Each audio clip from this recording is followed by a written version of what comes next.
Hello everyone, this is Ankit and I welcome you to Agri Wings. तो जैसे कि आज 8 अगस्त है, ऑफिशियली शेड्यूल के अकॉर्डिंग आंसर की आ चुकी है और एमएससी 6 ईयर प्रोग्राम जो एंट्रेंस एग्ज़ाम है चाहिए होगा उनकी आंसर की आ चुकी है। और अभी आज की वीडियो में हम बात करने वाले हैं जो ऑब्जेक्शनेबल क्वेश्चंस हैं जिनके ऊपर ऑब्जेक्शंस उठा के आपको ग्रेस मार्क्स मिल सकते हैं।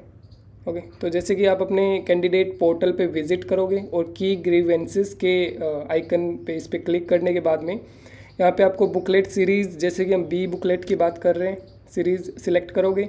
उसके अंदर क्वेश्चन नंबर फॉर एग्जांपल आपका 75th क्वेश्चन में डाउट है, बी यूनिवर्सिटी ने इसका ऑप्शन बी बता रखा है और आपके अकॉर्डिंग सी ऑप्शन होना चाहिए।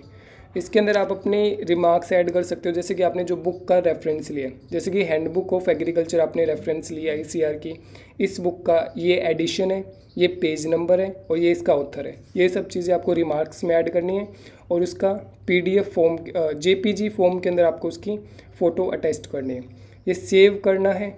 सेव करने के बाद में इस तरह जितने भी क्वेश्चंस हो गए सबको सेव करने के बाद में 4 से 5 क्वेश्चंस जो भी आपके हैं फिर बाद में प्रोसीड टू पे करना है। ये नहीं है भी एक क्वेश्चन को सेव किया और पेमेंट को प्रोसीड किया, क्योंकि एक बार एक कैंडिडेट एक ही बार इसको प्रोसीड टू पे कर सकते हैं। तो एक बार आप सिलेक्ट कर लीजिए 4 से 5 क्वेश्चन, फिर लास्ट में आपके जो 100 रुपीज़ पर क्वेश्चन है, जितने भी 400-500 रुपये होंगे वो आपको पे ऑन करने हैं। सो अभी जैसे क्वेश्चंस की बात करते हैं तो सबसे पहले जो क्वेश्चन है बी सेट का 6 ईयर प्रोग्राम में 43rd question, the maximum application of irrigation in India is done through university के आंसर की में कैनाल्स दिया हुआ है, बट इसका आएगा ट्यूबवेल। जो हैंडबुक ऑफ एग्रीकल्चर का लेटेस्ट एडिशन है 6th एडिशन, उसके अंदर पेज नंबर 31 के अंदर मैंशनड है कि कैनाल से इरीगेशन जो है वो 17.8 मिलियन हेक्टेयर थी 1999 और 2000 के अंदर, और ट्यूबवेल से जो इरिगेशन है वो 2000 के अंदर 21 मिलियन हेक्टेयर एरिया के अंदर है।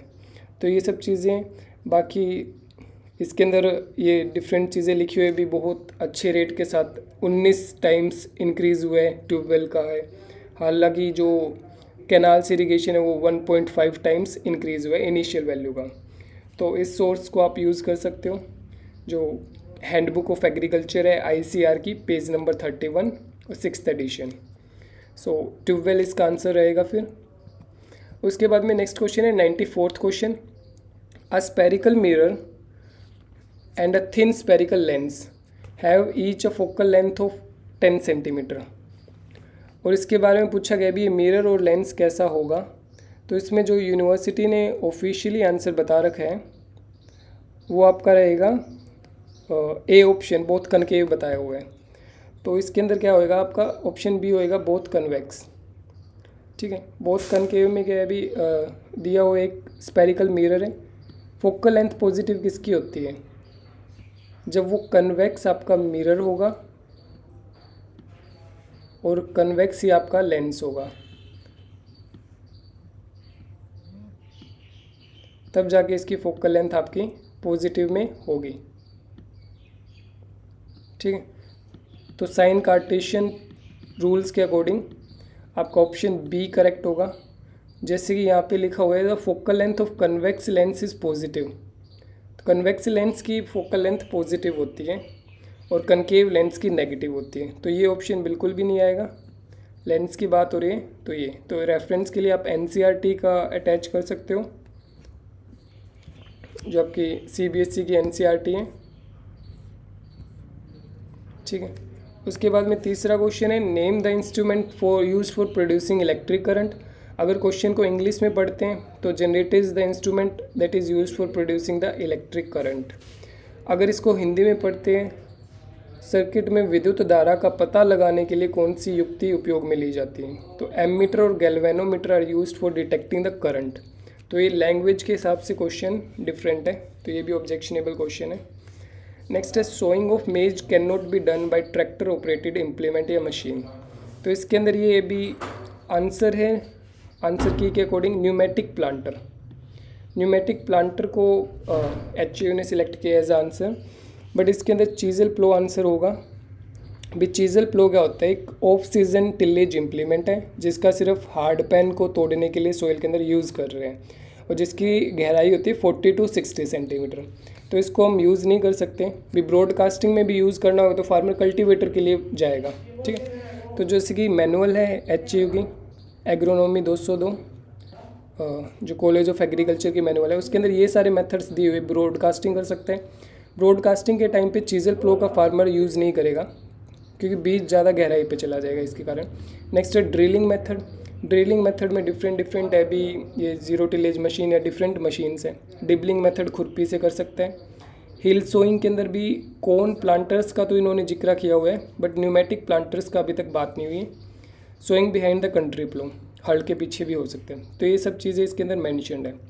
बाकी अगर हम देखते हैं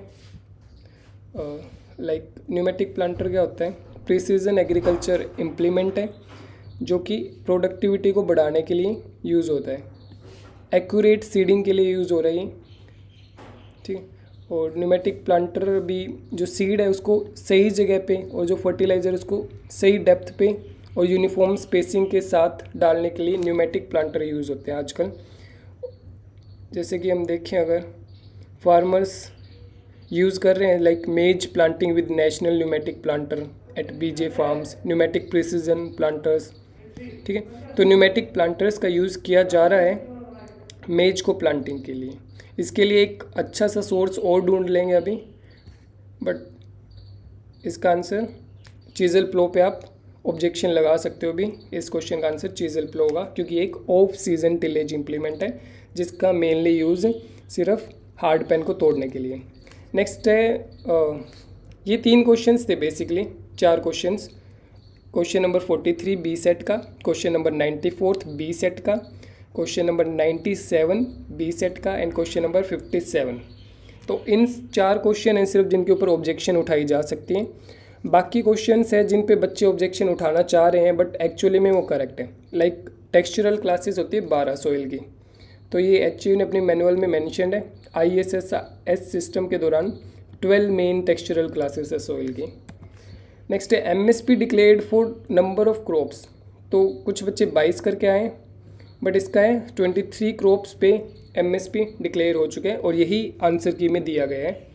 जैसे कि इसके लिए हम देख सकते हैं, विजिट कर सकते हैं CACP ऑफिशियल साइट पे, commission for agriculture cost and prices के ऑफिशियल साइट पे आप देख सकते हो 23 कमोडिटीज़ हैं, ठीक है। 23 कमोडिटीज़ हैं, लाइक 7 सीरियल्स हैं, 5 पल्सेस हैं और 7 ऑयल सीड हैं और 4 कमर्शियल क्रॉप्स हैं। तो आप इसको ऐड ऑन करते हो तो ये 23 क्रॉप्स है, 7 और 7 14, 14 और 4 18 और 18 और 5 ये पल्सेस, लाइक 23 क्रॉप्स पे आपको MSP देखने को मिलता है। तो इसका आंसर भी फिर आपका MSP 23 क्रॉप्स पे मिलता है। ओके, तो ये भी करेक्ट है। नेक्स्ट है मीठा नीम जो होता है, लाइक दिस इज़ मीठा नीम। इसको कड़ी पत्ता बनाने के लिए यूज़ कर रहे हैं, कड़ी पत्ता भी कहते हैं। तो ये वेजिटेबल्स और कड़ी के लिए यूज़ हो रहा है मीठा नीम, मुराया कोंगी। नेक्स्ट है इनमें से कौन सा हार्मोन स्टिमुलेट कर रहा है पिट्यूटरी ग्लैंड को टू रिलीज हार्मोन। तो जो एड्रेनलिन ग्लैंड होता है ना, इसका सोर्स नहीं मिल पाया है बट नीट की जो प्रिपरेशंस करते हैं बच्चे उनके अकॉर्डिंग यही है। एड्रेनलिन जो आपकी ग्रंथि है वो पिट्यूटरी ग्लैंड को स्टिमुलेट कर रही है फर्दर हार्मोन्स को सिक्रीट करने के लिए। फॉल आर्मी वोम जो होता है, बेसिकली आर्मी वोम्स वीट के अंदर आता है बट जो फॉल आर्मी वोम है वो किसको डैमेज करता है, तो वो डैमेज करता है मेज को। तो ये HAU की पैकेज एंड प्रैक्टिस में लिखा हुआ है सैनिक कीट। सैनिक कीट मतलब सैनिक मतलब आर्मी और कीट मतलब वोम। तो जो आर्मी वोम सैनिक कीट है वो नुकसान करता है पत्तियों को, पत्तियों पर अधिक नुकसान होने पर इसकी सुंडियाँ मक्की के भुट्टे को भी नुकसान पहुंचाती है, ठीक है। तो मतलब ये मक्की के अंदर नुकसान कर रहा है आपका फॉल आर्मी वोम जो है।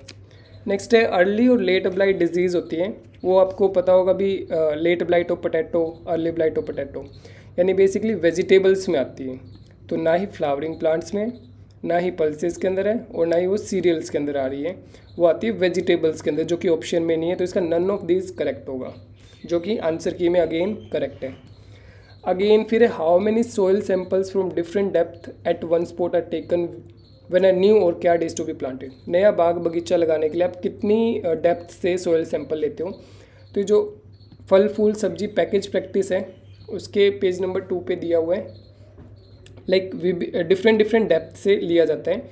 एक सैंपल 15 सेंटीमीटर से, दूसरा 15 से 30, तीसरा सैंपल है 30 से 60, चौथा सैंपल है 60 से 90, पांचवा सैंपल है 90 से 120 सेंटीमीटर, छठा सैंपल है 120 से 150 सेंटीमीटर और सातवां सैंपल है 150 से 200 सेंटीमीटर। तो 7 सैंपल लिए जाते हैं सॉइल के डिफरेंट डेप्थ से। तो ये सारी चीज़ें हमने बच्चों को करवा रखी है। ये क्वेश्चन भी हमने बच्चों को अच्छे से करवा रखा है पैकेज एंड प्रैक्टिस से।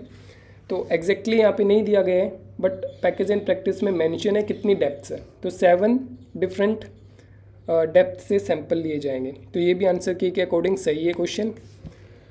विच relation does not hold good. तो इसके अंदर जो कन्वर्जन फैक्टर है P2O5 को P से 2.29 से इंटू करते हैं, ये करेक्ट है।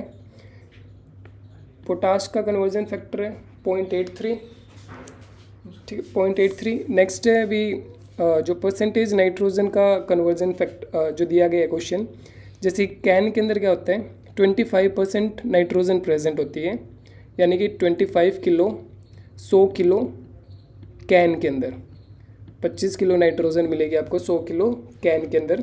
तो इसका ये फैक्ट परसेंटेज नाइट्रोजन का मतलब आप 1 लगा के चल सकते हो। कितनी मतलब 1% नाइट्रोजन है, तो आपको 1% नाइट्रोजन कितने किलो कैन में मिलेगी, वो मिलती है 4 किलो कैन में।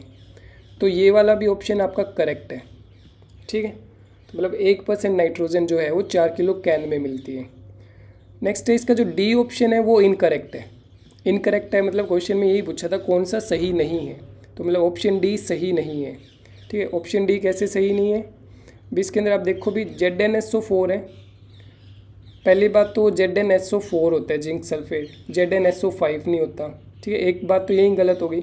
दूसरी है उसके अंदर 21% जिंक नहीं होता, उसके अंदर होता है 19% जिंक ZnSO4 के अंदर, ठीक है। दूसरी बात ये भी गलत है। और 90 किलो अगर है तो 19% के हिसाब से वो 10 किलो नहीं होगा जिंक उसके अंदर, ठीक है। तो मतलब ये वाला ऑप्शन आपका गलत है। उसके बाद है इनमें से कौन सा डेसिडियस ट्री नहीं है, तो लाइक दिस इज़ कैजुरीनिया एक्विस्टिफोलिया, जिसको जोड़ तोड़ भी कहते हैं हिंदी के अंदर कैजुरीना को, और ये आपका एक एवरग्रीन है, ये डेसिडियस नहीं है। नेक्स्ट है which chemical should not be spread by drones. तो ये भी आंसर की के अकॉर्डिंग ठीक है। जो वीडिसाइड है वो ड्रोन से आप स्प्रे नहीं कर सकते, क्योंकि वो आपकी अदर वेजिटेशन को नुकसान कर सकते हैं। भी आप ड्रोन से कर रहे हो तो किसी के घर में कोई पेड़ लगा हो या कुछ और हो, कोई हेल्दी वेजिटेशन हो, बेनिफिशियल वेजिटेशन हो, तो उसको भी वो वीडिसाइड बर्न आउट कर देंगे। इसलिए वीडिसाइड्स को वीडिसाइड रिकमेंडेड नहीं है ड्रोन के थ्रू। बाकी सब आप कर सकते हो, फर्टिलाइज़र, इंसेक्टिसाइड और ग्रोथ प्रमोटर्स। नेक्स्ट है a magnetic field is applied in north direction, current is moving out of the plane towards the viewer, then direction जो होगी फोर्स की वो आपको रूल लगाना पड़ेगा जो टूवर्ड्स वेस्ट होती है। तो ये सारे क्वेश्चन बाकी जो बच्चे कह रहे हैं भी सर इन पे ऑब्जेक्शन उठाए हम, तो ये सारे question to the best of my knowledge ठीक है बाकी। और जो सिर्फ 4 क्वेश्चन है जिन पे बच्चे ऑब्जेक्शंस उठा सकते हैं और ये आपके सोर्सेस दे सकते हो, लाइक एक तो इरिगेशन का क्वेश्चन हो गया, नेक्स्ट है जो स्पेरिकल मिरर वाला क्वेश्चन है, इसके ऊपर भी आप ऑब्जेक्शन उठा सकते हो, बहुत कन्वेक्स आएगा इसके अंदर। उसके बाद में जो इलेक्ट्रिक करंट का जो क्वेश्चन है उसके अंदर भी ऑब्जेक्शन उठाई जा सकती है। और नेक्स्ट जो लास्ट वन है भी मेज की जो प्लांटिंग हो चीजल प्लो से नहीं कर सकते। बाकी आप डिफरेंट इंस्ट्रूमेंट डिफरेंट लोकेशंस पे फार्मर यूज़ कर रहे हैं, ठीक। बाकी ये क्वेश्चंस सही आंसर की के अंदर उनके आपको सोर्स भी दिखा दिए कहाँ से क्वेश्चन उठाए गए हैं, और अपनी विंग्स एकेडमी में हमने बच्चों को ये क्वेश्चंस करवा रखे हैं। उसके बाद में MSc का जो एग्ज़ाम था उसके अंदर ऑब्जेक्शनेबल क्वेश्चन 2-3 ही ऑब्जेक्शनेबल क्वेश्चन है अभी तक। तो एक क्वेश्चन तो जैसे ये भी मोबिलिटी ऑफ बोरोन माइक्रोन्यूट्रिएंट, तो जो उसके अंदर आंसर की में दिया गया है मॉडरेटली मोबाइल, बट जो बोरोन है वो इमोबाइल है प्लांट के अंदर। Boron and calcium are immobile. Page number 510 जो हैंडबुक ऑफ एग्रीकल्चर है ICAR की, उसके अंदर आप देख सकते हो कि boron is immobile in plants. Okay, next है plant type which can utilize lower concentration of CO2। तो इसके अंदर ऑप्शन आंसर दिया गया कैम प्लांट्स, ठीक है। ऑप्शन करेक्ट होना चाहिए C4 प्लांट्स। जो C4 प्लांट्स हैं वो उसका देख सकते हो अभी carbon dioxide compensation point is low 2 से 5 तक, और वो इवन 0 ppm भी हो सकते हैं, ठीक है। 0 ppm का मतलब आप समझिए यहाँ पे भी CO2 कंपनसेशन पॉइंट का मतलब होता है जब प्लांट कोई कार्बन डाइऑक्साइड को एब्जॉर्ब नहीं कर रहा फ्रॉम सराउंडिंग, ठीक है। तो सो बेसिकली इसके अंदर ये वाला ऑप्शन हो सकता है। तो इसके अंदर एक स्टैंडर्ड सोर्स की ज़रूरत है जिसके अंदर हम C4 प्लांट और कैम प्लांट को कंपेयर कर रहे हो एक साथ। तो ये वाला जो है पेज नंबर 265 पे जो VK जैन की बुक है फंडामेंटल्स ऑफ प्लांट फिजियोलॉजी, उसके अंदर आप देख सकते हो। बट इसको एज सच हम ऑफिशियली यूज़ नहीं कर सकते अभी तक सॉलिड प्रूफ के लिए। नेक्स्ट है ट्रू वेजिटेबल्स के लिए आंसर की वैसे ओकरा बता रही है, मोस्ट ऑफ द बच्चे ओकरा ही करके आए हैं और बच्चों का ओकरा ही ठीक है। बट कुछ स्टूडेंट्स कह रहे हैं भी उनके पास सोर्सेज है स्पाइनेच के रिगार्डिंग भी वो एक ट्रू वेजिटेबल है। सो अकॉर्डिंगली यही मेनली तो 2 क्वेश्चंस ही थे जो डाउट में है, ठीक है। एक वो था भी सीड सर्टिफिकेशन जो उसके कितने फेजेस होते हैं, तो उसके 6 फेजेस होते हैं जो TNAU की साइट्स पे दिया गया है, 6 फेजेस होते हैं, ठीक है। TNAU ने मेंशन कर रखे हैं। So thank you, these are the objectionable questions, और आपको बता दिए भी ऑब्जेक्शन कैसे लगाई जाती है। तो इसके अंदर सभी क्वेश्चंस को एक साथ सेव करने के बाद में प्रोसीड टू पेमेंट करना है, जितने भी 3 से 4 क्वेश्चन होंगे। अपनी बुकलेट सीरीज़ और अपने क्वेश्चन नंबर अच्छे से डालना, और रेफरेंस के अंदर आपको पेज नंबर, ऑथर, एडिशन और ये सब चीज़ें उसके अंदर मेंशन करनी पड़ेगी, तभी जाके आपका जो ऑब्जेक्शन है वो एलिजिबल मानी जाएगी। सो thank you, do subscribe and like the video.